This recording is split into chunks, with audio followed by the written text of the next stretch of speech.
This happened just a few months ago. I'm 32, a freelance graphic designer, and I needed a break from the chaos of city life. I rented a cabin deep in the woods, thinking it would be the perfect spot to unwind and find some inspiration. I've been to cabins before, but this one felt different. It was remote, surrounded by towering pines, and quiet enough to hear my own thoughts. I felt hopeful, ready for some solitude and creativity. I arrived at the cabin in the late afternoon. It was peaceful, almost too quiet. I set up my things and made a fire. As the sun began to set, I settled into my chair, hoping to sketch some ideas. Then, I heard a faint sound outside. It was soft, almost like footsteps. I told myself it was just wildlife. The sound got closer, then stopped right outside the door. My heart raced. I thought about peeking outside but couldn't. So I ignored it and went to bed. The next few days were a mix of relaxation and discomfort. I felt like I was being watched. My things seemed to shift when I wasn't looking. My sketchbook would be on the table, then on the floor later. At first, I thought maybe I was being forgetful. But that feeling of unease grew each time something happened. I told myself it was my imagination until I noticed the cold water in the shower. It happened every time, right when I was about to rinse off. The first time I shrugged it off, but it happened again and again. I started to dread my showers. By the third night, the weight of being watched was overwhelming. I heard soft humming outside, something eerie that made my skin crawl. I sat by the window, squinting into the darkness. I thought I saw shadows moving between the trees. My heart was pounding, and I was sure it was just my mind playing tricks again. But then the footsteps returned. That night, I finally gathered enough courage to grab my things and head to bed. The fire had burned down to glowing embers. I barely closed my eyes when I felt a presence. I shot up, looking around, but there was no one. Felt wrong. I felt the same silence pressing down on me. Then I heard a voice, faint and whispery. "Why don't you come outside?" I froze. I didn't want to look, but I turned towards the window. The night was still. I felt cold, sweat beading on my forehead. I was alone. Or was I? As the sun rose the next morning, I grabbed my things and left before dawn. I didn't want to be there another second. I haven't returned since. Waking up each day without that weight is nice, but something in me is still unsettled. What happened in those woods? I still can't explain it. A few weeks passed since I fled the cabin, but the unease lingered, crept into my thoughts at odd moments. I tried distracting myself with work, spending late nights illustrating designs under bright white lights. But the fear still cast a shadow over me. I couldn't shake the memory of that voice. One afternoon, I decided to visit a coffee shop in the heart of town. It felt good to be around people again, even if it was just the buzz of chatter and the whirring of espresso machines. As I sat sipping my drink, I struck up a conversation with the barista, a friendly woman named Jess. I just came back from a cabin in the woods. I mentioned. I didn't mean to bring it up, but it rolled off my tongue. Her expression changed. "Oh, was it near Pine Grove?" I nodded, surprised she knew the area. "A lot of weird stories come out of there," she said quietly, leaning in. "You ever hear the one about the whispers?" I felt a chill run through me. "Whispers?" I asked, trying not to sound too interested. "Yeah. People say you can hear voices if you listen closely at night, especially when the moon is full.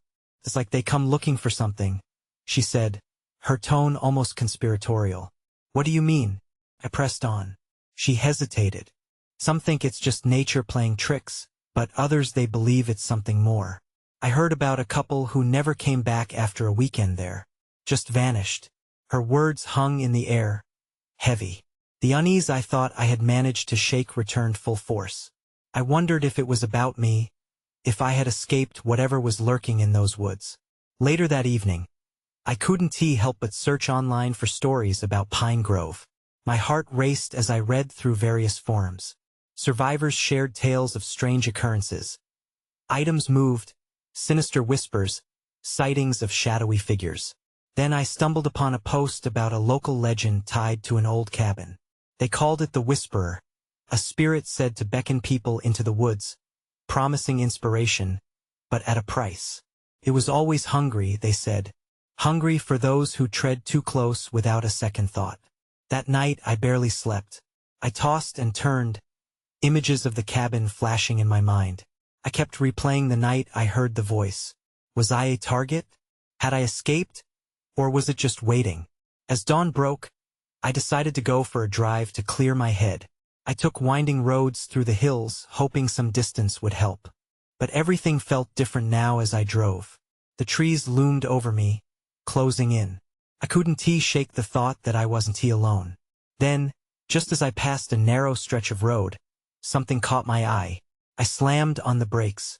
That S when I saw it, a figure on the side of the road. My heart raced as I squinted to see better. The figure stood still, watching me. I froze, gripping the wheel tightly. I was terrified. Who was it? Why were they standing there? As I tried to comprehend what I was seeing, the figure suddenly turned and vanished into the woods. It was gone as quickly as it had appeared. That sight left me breathless. What was behind me in those woods? A chill crept in deep inside. I had to know more. I had to confront whatever was wrapped in silence and whispers. I couldn't shake the image of the figure from my mind. My hands trembled as I pulled back onto the road, heart still racing. I wanted to rationalize it, to convince myself it was nothing more than a trick of the light or a deer, but the fear settled in my chest like a weight. The whispers that Jess had mentioned echoed in my head. The drive didn't help clear my mind. I ended up back in town but found myself in a different cafe, hoping for a distraction. The half-empty room was quiet, but I couldn't focus on anything other than the woods. I decided I had to return to the cabin, to confront whatever was haunting me. That evening I found myself packing a small bag.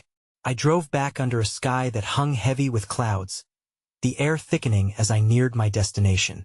When I arrived, the familiar outline of the cabin felt ominous against the backdrop of the encroaching dusk.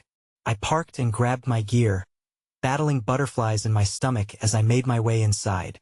The air inside felt stale and cold, like a space where time had stopped. I switched on the lights, but the bulbs flickered uncertainly. Shadows danced along the wooden walls, twisting with the uneven glow. I sighed, shaking off my nervousness. I had to be brave.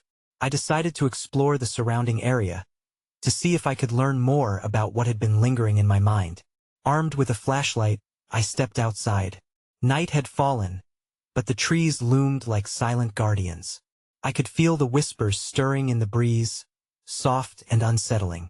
I walked deeper into the woods, my footsteps soft on the leaf-littered ground. I scanned the area, hoping for some clue, but the darkness consumed everything. Every rustle of leaves sent tremors of fear through me. Just as I was about to turn back, a glimmer caught my eye.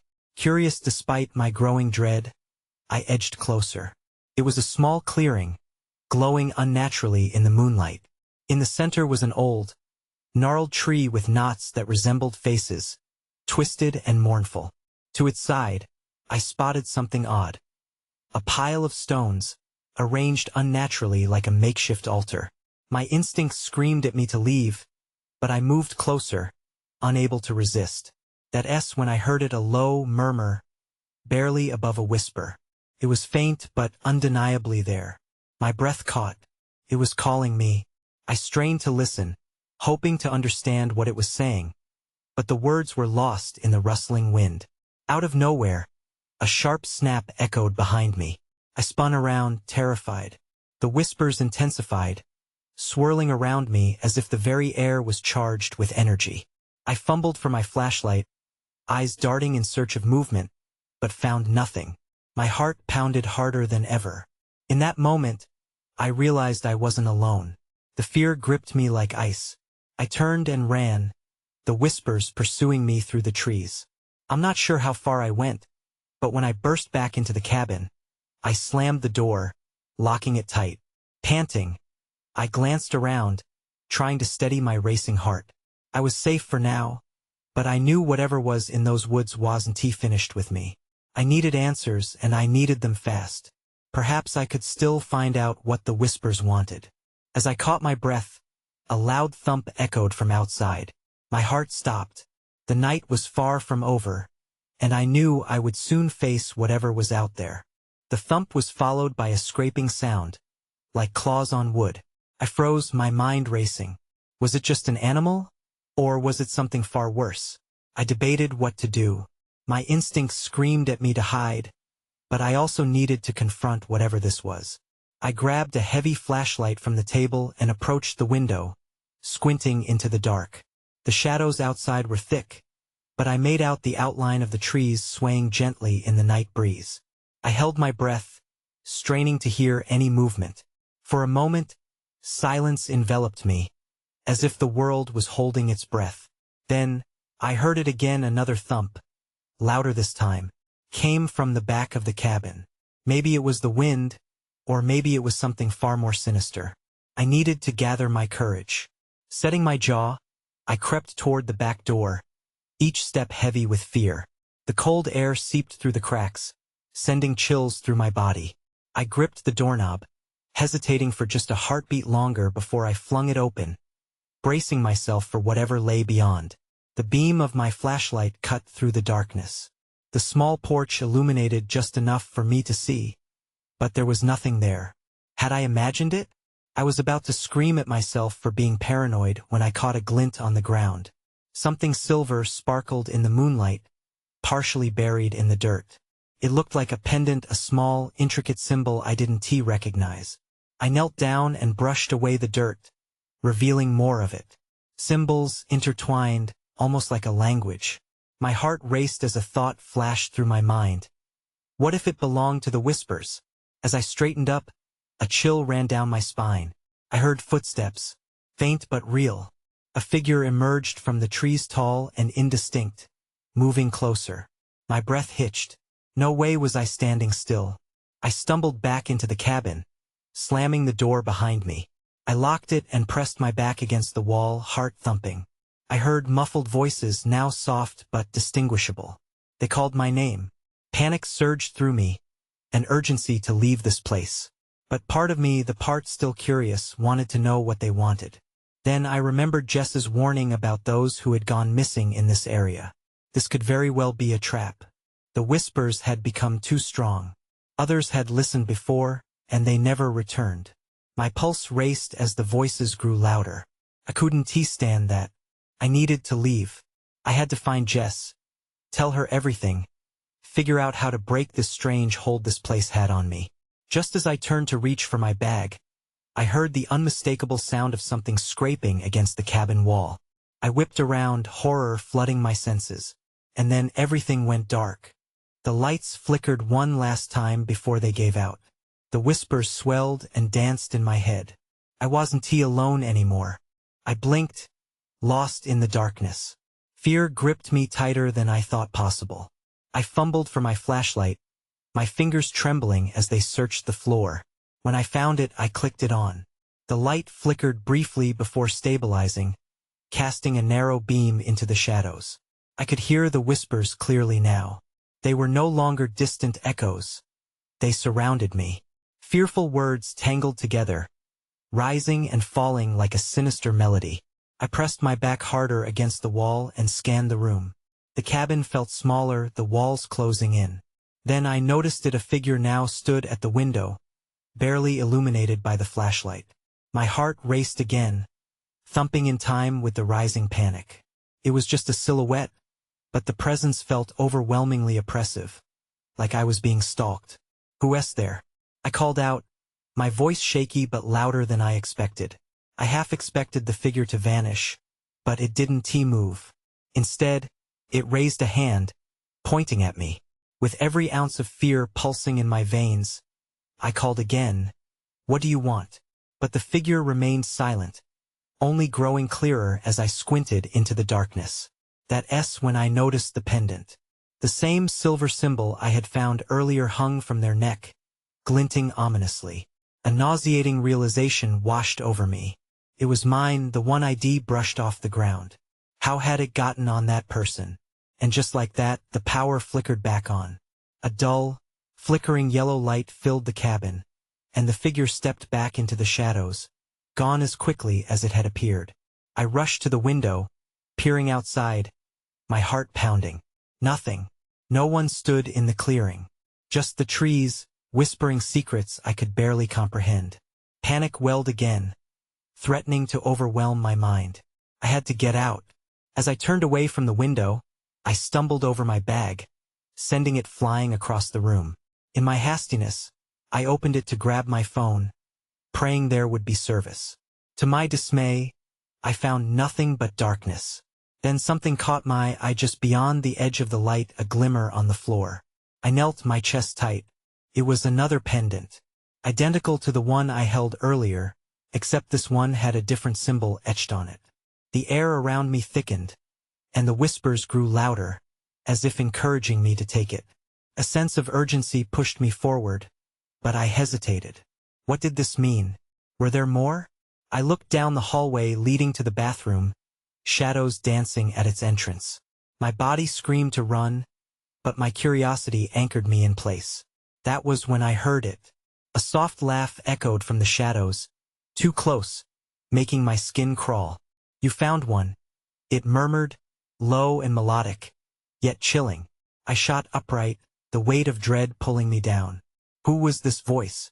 It was so inviting yet terrifying. It beckoned me to step closer, to listen. Just beyond my edge of sight, I caught another shadow moving this time. It was coming directly toward me. My heart pounded, urging me to flee. But something inside me wanted to know the truth. Stop! I shouted, then bolted for the front door. The laughter followed me, pulling at my heels as I scrambled to escape whatever nightmare this cabin held. I was not alone anymore, and I needed to find Jess now. I burst through the front door, stumbling into the crisp night air. It was a relief, an escape from the oppressive darkness of the cabin. But my heart still raced, and I knew I couldn't let my guard down. The shadows were alive back there, whispering secrets that felt ancient and dangerous. I paused on the porch, breathless, trying to get my bearings. The trees loomed around me, their branches swaying like outstretched arms. I desperately scanned my surroundings for any sign of Jess. Jess! I called, my voice breaking the stillness of the night. No answer. An unnerving sensation settled into my stomach. What if she had encountered whatever haunted this place too? The memory of the figure at the window sent chills down my spine again. I had to know where she was. So, I took a tentative step toward the path that led deeper into the woods.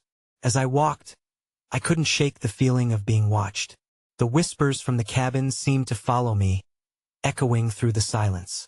I tightened my grip on my flashlight, the beam cutting through the darkness ahead. Jess! I shouted again, desperation creeping into my voice. The shadows shifted, and for a brief moment, I thought I saw something slide between the trees, no more than a glimpse, but it felt intentional, as if something had been guiding me ever since I walked into this cursed place. And then I felt it, a sharp prickling on the back of my neck. I turned slowly, half expecting to find the silhouette from the cabin lingering behind me. But there was nothing, just the stillness of the night, broken only by the rustling of leaves. I pressed forward, my heart pounding. I needed to find Jess and leave this nightmare behind. I kept calling for her, every shout swallowed by the dense forest. That's when I heard it. A low, soft hum that seemed to resonate from all around. It was melodic yet unsettling, weaving in and out of the trees. Mesmerized, I waded deeper into the undergrowth, the hum calling me forth. My instincts screamed at me to turn back, but a part of me wanted to know what lay ahead. I stumbled into a small clearing, the moonlight spilling over the ground. In the center stood a stone altar, draped with moth-eaten cloth. And there, shining eerily in the moonlight, were more pendants, all different symbols etched across them, each one connected to the whispers I'd heard in the cabin. I edged closer, my mind racing. Could these hold the answers? That thought was interrupted by a movement at the edge of the clearing. A figure stepped out from behind a tree, a woman with wild hair and wide, glinting eyes. "You're just in time," she murmured, her voice reverberating with the same chilling melody I'd heard earlier. I froze, caught in a web of fear and curiosity. "Who are you?" I managed to stammer. She smiled, but it didn't reach her eyes. "You have something of mine," Before I could react, she lunged forward, grasping my wrist. I pulled back, adrenaline surging through me as I broke free and turned to run. But before I could reach the path, the hum intensified, and the air crackled with energy. Then everything went dark. I gasped as my senses flooded back, pulling me from the confines of darkness. Panic seized me, and I pushed myself up, blinking away the remnants of unconsciousness. I lay on the forest floor, damp earth pressing against my skin, the sound of the hum now replaced with an eerie silence. I scrambled to my feet, adrenaline coursing through me, grounding me. I twisted around, searching frantically for the woman from before, but she was gone. The clarity of my situation hit me like a cold wave. I was alone again, with only the shadows and the trees closing in around me. "Jess!" I called out, my voice cracking. The name echoed back, a mockery of my desperate plea. I stood there for a moment, frozen, waiting for any sign of life. But the quiet was thick, as if the woods were holding its breath. I needed to keep moving. I turned towards the clearing's edge, where the trees formed a tangled wall. But as I stepped forward, an abrupt rustling startled me. My heart jumped as an animal, a deer, maybe, bounded past and disappeared deeper into the underbrush. I exhaled sharply, trying to calm the frantic beat of my heart. I had to find Jess. She could be lost or worse. Taking a deep breath, I decided to follow the path that led from the altar. I could still hear the faintest echoes of the woman's voice in my mind. What did she mean, "You have something of mine"? Each step deeper into the maze of trees felt fraught with danger. I kept my flashlight on high alert, scanning the area. The hum of the night lifted ever so slightly, a faint whisper that caressed my ears, urging me onward. Then, without warning, I stumbled onto something unexpected, a small, dilapidated building tucked between the trees. Its door hung limply on its hinges, and the windows were cloaked in darkness. Something about it drew me closer, the need to uncover its secrets overwhelming. I approached cautiously, my instinct warning me of potential danger. The door creaked as I pushed it open, revealing a musty interior filled with dust and broken furniture. Old shelves lined the walls, cluttered with strange trinkets, some familiar, others unrecognizable. Chills raced down my spine as I caught sight of a weathered book lying open on a table. The pages were fragile, yellowed with age, filled with strange symbols similar to those on the pendants. Suddenly, I heard a noise behind me. I wheeled around, flashlight raised, but the beam illuminated only empty space. Just as I turned back, something caught my eye. Flickering at the edges of one of the bookshelves was a light, pulsing gently like a heartbeat. I stepped closer, compelled by a mixture of fear and curiosity. As I leaned in, a low voice filled the air. "You should not have come here." My blood ran cold at the sound. Before I could process it, the ground trembled beneath me. The walls began to shift. The light flared brighter, illuminating not just the room but revealing shadows that seemed to move on their own. This place held memories, dark ones. I stumbled back, my heart racing. Something terrible lurked within, and it was calling me by name. The air thickened around me, making it hard to breathe. I blinked rapidly, trying to gather my thoughts, but darkness crept in at the edges of my vision. The shadows on the walls seemed to stretch and twist, alive in ways that defied reality. The voice persisted, a low sound that wrapped around me like a cold blanket. "You don't belong here." Panic surged as I darted for the door, but the ground quaked again, and the space seemed to close in on itself. I fumbled for my flashlight, the beam flickering erratically. Each pulse of light showed more twisted figures lurking in the corners, whispering secrets only they could understand. My breath quickened, and the urge to run surged through my veins. As I burst through the door, the frigid night air welcomed me, almost mocking my fear. I stumbled back into the forest, clutching my chest. I felt like I had stepped out of a nightmare, but that sense of relief was short-lived.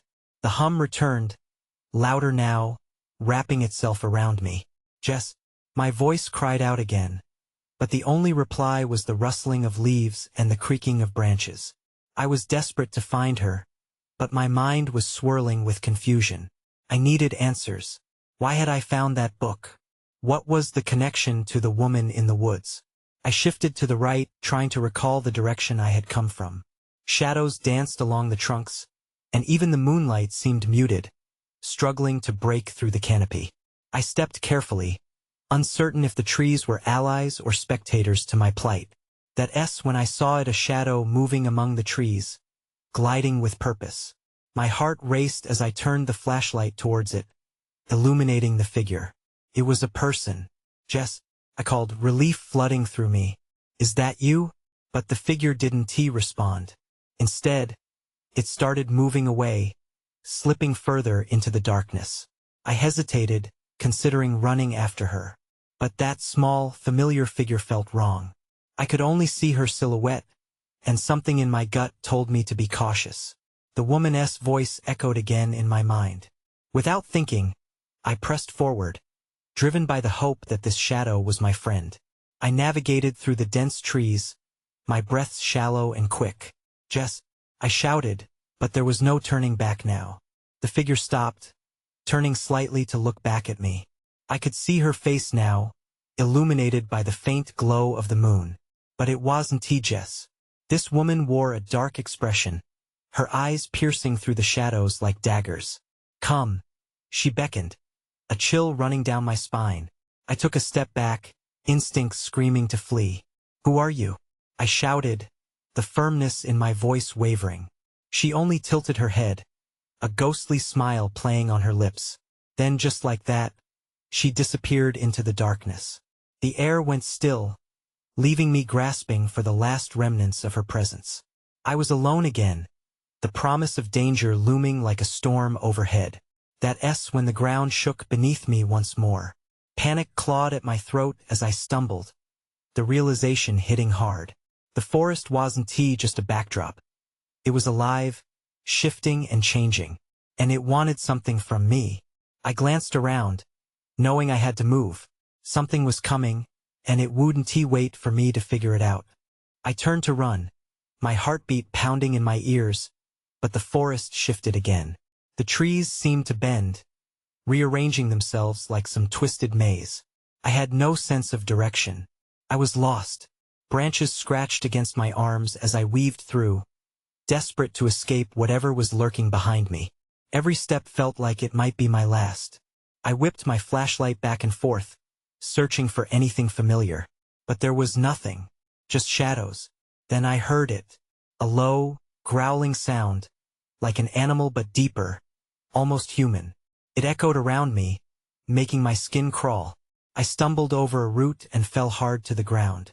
Pain shot through my knee, but fear drove me to get up quickly. I couldn't stay here. I scanned the area, breathing heavily. Suddenly, I spotted a faint glow through the trees. It flickered like a flame. Without thinking, I pushed myself toward it, afraid that staying in one place would only lead that thing closer. As I got nearer, the glow revealed itself to be a small clearing. In the center was a fire pit, surrounded by scattered stones. The flames flickered against the dark, casting strange shadows that seemed to shape into faces watching me, judging me. I felt a pull toward the fire, almost like it was calling my name. A flicker of hope surged through me. Maybe there were others here. "Hello?" I called out, my voice trembling. "Is anyone there?" No answer came, just the crackling of the fire and the whispering of the trees. I approached the flames, trying to gather myself. That S when I noticed something lying near the edge of the fire pit. It was a small, tattered book much like the one I had found before. I bent down to pick it up, unease prickling my skin. The cover was faded, and it was hard to read, but under the dim light, I managed to make out the title, Echoes of the Forest. My heart sank. This book, it couldn't be just a coincidence. Was it connected to what had happened back there? Before I could open it, the ground trembled again, more violently this time. I stumbled back, dropping the book. The fire sputtered, the flames flickering wildly. I fought to steady myself, but the earth lurched beneath my feet. That S when I saw them, figures emerging from the trees, silent and moving closer. They were indistinct, shrouded in darkness, just like the woman I had seen before. Fear clawed at my throat as I realized I was surrounded. "Run!" shouted a voice from the edge of the clearing. I turned just in time to see a silhouette darting away from the figures, towards the trees. Without thinking, I bolted after them. I didn't know who it was, but they seemed to know the way out. "Wait!" I yelled, breaking through the underbrush. But the shadows were closing in fast, and I had the sinking feeling I couldn't outrun them. Desperation faded into dread as I pushed my legs to their limits, praying I'd see the light of day again. Then everything went dark. I woke up gasping, sprawled on the forest floor. My body felt heavy, and my head swam as I tried to recall what had happened. All I could remember was the darkness closing in, shadows weaving themselves through the light. I blinked hard, forcing my eyes open wider despite the overwhelming urge to close them again. Gradually, the familiar sound of the forest filtered back into my consciousness, the rustle of leaves, the distant call of birds, the tranquil wind weaving through the trees. I struggled to sit up, expecting a chase, a confrontation with the figures that had surrounded me, but there was nothing, just quiet. I looked around. I was alone in a small clearing, devoid of shadows or the figures that had haunted my thoughts. The fire pit lay cold, its stones gnarled and unmoving. Still shaken, I rose to my feet, adrenaline coursing through my veins. There wasn't a single trace of the whispers, and yet the memory of the feeling they invoked lingered like a shadow in my mind. Had I made it out? Was it all a fevered nightmare? I shook my head, trying to dispel the confusion. And then I saw it, the small, tattered book lying abandoned near the fire pit. Hesitating only a second, I reached down to pick it up. The moment my fingers touched the cover, a shiver ran through me, but I gripped it tighter. I opened the book slowly. It was filled with erratic sketches of symbols, the same ones I had seen before, the ones on the pendants, the ones that connected those whispers to me. My heart raced again as I flipped through, and my breath caught when I reached a page marked with 2 words. The Whisperer. I barely heard the sound of footsteps behind me. I froze. A woman appeared from the trees, her hair wild and her eyes sharp and searching. I stumbled back instinctively. It was the same woman I had seen back at the altar. "You shouldn't have come here," she said, her voice a melody of calm and chaos. "Where's Jess?" I demanded fearfully. She offered no explanation, instead narrowing her eyes. "They'll come for you. You need to leave before it's too late." Impatience flickered within me. I wasn't running anymore.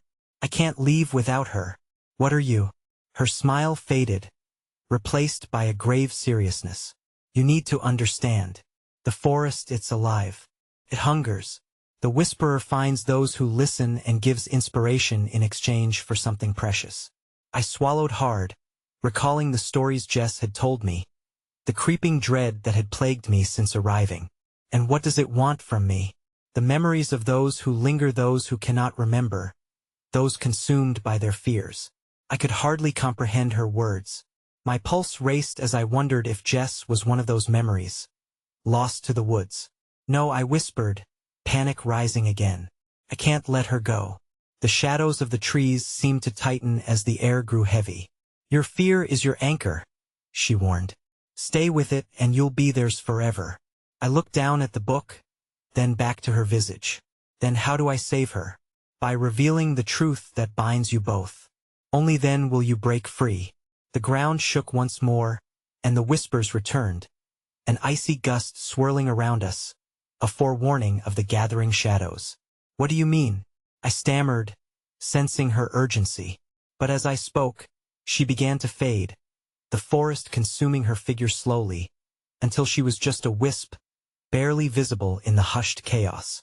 "Stay strong," were her fading words, swallowed by the wind. Before I could scream for her to come back, darkness loomed over me again. Shadows spilled forth from the trees, whispering my name, promising inspiration, promising freedom if I would just stay a little longer. For the first time, I felt the real weight of what this woods could take from me, my essence, my memories. But I couldn't let it consume Jess too. With a surge of determination that blazed in defiance of the encroaching darkness, I took off through the trees, the book clutched tightly in my hands. I needed to remember. I needed to find Jess. Behind me, the whispers roared like a river, crashing against my resolve. As I raced through the trees, adrenaline coursed through me in a tide of fear and desperation.